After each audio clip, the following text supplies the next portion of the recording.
So welcome to my YouTube channel. That's what we call the good life. Today I'm going to be talking about all the jobs you can be doing in the month of January to get your plot or your home garden ready for the coming year, so you get a really fantastic crop of fruit and vegetables. Now, if you've not already subscribed to my YouTube channel, if you can please do so, because you'll get lots of helpful hints and tips all throughout the year from my home garden, my allotment, and from time to time my home kitchen. Now, first of all, I just want to thank all my subscribers for following me over the coming year, and for all the interactions I've received, and especially for all the good wishes for Christmas and the new year that I've received as well. It really means a lot to me and my family to know that you're watching and you've really taken on board some of the things that they've really helped you throughout the year. So let's get cracking and start showing you some of the jobs you can be doing to have the most fantastic year ever on your plot. And if it's your first plot, you'll surprise yourself with what you can do. So moving over to the less glamorous side of gardening is the compost heaps. As you can see, mine look a little bit ratty and tatty at the moment, but they still do the job. They still do compost down. We're going to be working really hard on this over the coming weeks to put some new borders in, because as you can see, they're breaking down a little bit. It's a really good time to be turning over your composters, or to be starting a composter. But one thing to bear in mind, if you have got an established composter like we've got, you might have hedgehogs, and we definitely know we've got slowworms under there as well. So as we're digging it over, especially when you're getting close to the bottom, be careful where you stick that fork, because you don't want to get any rid, and you don't want to hurt any of the precious animals that are in there. But that's a job we're going to be doing and tackling together as a family to get that done for the coming year. So as we move over, we've got the rhubarb here. As you can see, even though it's really quite chilly, although it's been a lot milder this year than it was the year before, my rhubarb is sprouting already. We mulched this just before Christmas. Anyone who watched the channel saw that we mulched this. It does lots of things. If you mulch it with manure, it feeds it, and it also keeps it a little bit warm as well. And it's obviously paid off because it's sprouting already. So if you've not already mulched your rhubarb, and now is a really good time to do it. As you can see, it's already looking really positive, when there's not an awful lot growing at the moment. Traditionally here in Kent, generally my rhubarb comes on quite early and I don't need to force it. But if you live in part of the country where it's a little bit colder, or you just want to get it on extra quickly, you can force it. Now, you can buy proper rhubarb forcers, or you can just use an upturned bucket, or a steel drum, or something that you've got that you can put over it. But if it's not one of the really heavy ones, it is worth weighting it down, otherwise it will just take off in the winds. A lot of people use terracotta pots, and they are really heavy and stay where they are. But if you use something a little bit lighter, it's worth weighting it down if you do decide to force your rhubarb on. Now, moving on to the trees. Now, the trees, your pear trees and your apple trees can all be pruned. I must admit, I think I'm a little bit behind with this year in the fact that we've not done it yet, but over the next month or two I will be getting my fruit trees pruned, so it's a really good time to do it. And also, if you wanted to put some bare rootstock in, you could do that too, if you've not got any fruit trees to prune. So as we move round, we look at some of the other fruit that we've got. Definitely need to prune them, so we've probably around it. We've got raspberries here, which again, I've had a little bit of a prune on the raspberries, but I still haven't done it. So if you think you haven't got your allotment up to scratch, you've still got plenty of time, but you do need to start making a little bit of effort now, otherwise it will be a mad rush when we get into the spring. So we've got two types of raspberries. You've got your autumn fruiting, which are over there, and you've got your summer fruiting. Just briefly, if they're autumn fruiting, you cut them right down to the ground, so you take everything off. If they're summer fruiting, you just remove last year's growth and leave the new growth. And the way you tell the difference is you can tell that it's had fruit on it. So things like this are last year's growth, because you can see all the straggly bits coming off of it. And new year growth hasn't got any of that. It's a nice clean, and it's more bendy as well.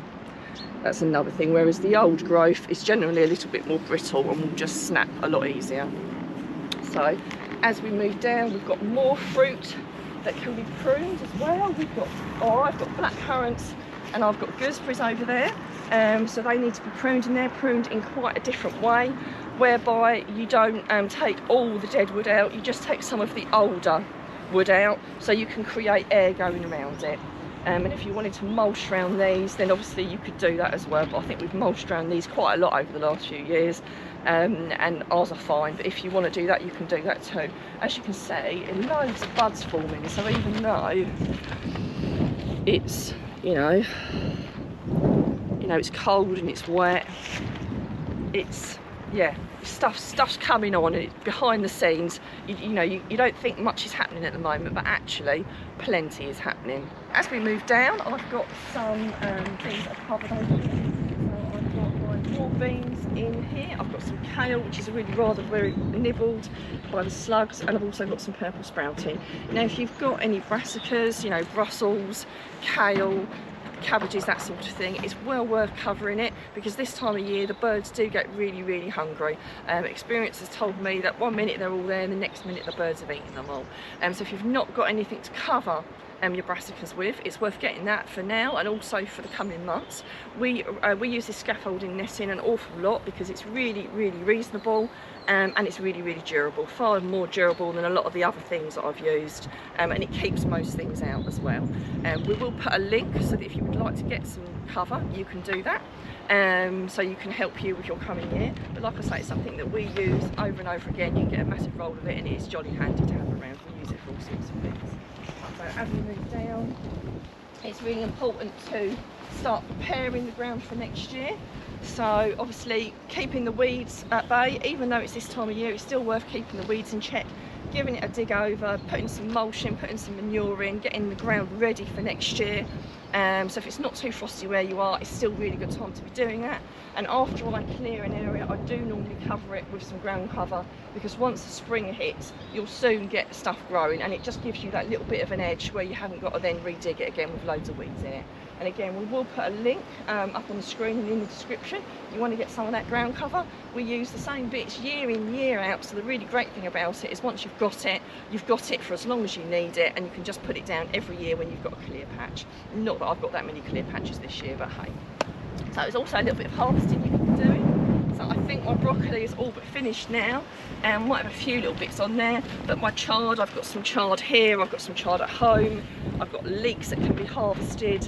I've got a few carrots and beetroots over there that I can harvest at the moment. I've even got some spring onions, some lettuces, herbs, a little bit of kale at home in my home garden as well. So even though it's a really cold time of year, and if you've got parsnips and Brussels, you know, there's still plenty of things, believe it or not, you can be harvesting. Everyone says there's periods where you don't have any, but if you plan things properly, there's usually always something you can eat, and I've got a freezer full of various other things that I can tap into as well.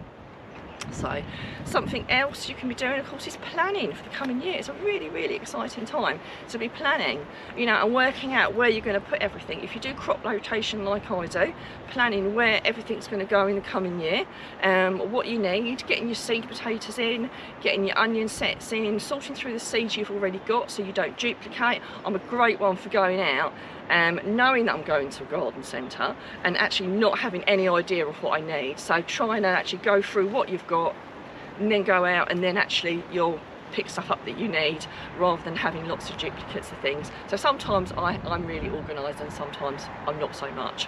So I hope you've enjoyed my tour around the allotment and the jobs that you can be doing, and it's going to inspire you to be doing some jobs yourself. And lastly, I just want to wish everyone a happy new year. You know, thank you for following me again. Like I said at the beginning, if you've not already subscribed, it'd be really amazing if you could, because you get to see all the updates throughout the year which can help you and help other people. And I wish you all the best for 2024 with everything you grow, whether it's edible, whether it's for decoration, but whatever it is, I hope it gives you a lot of joy.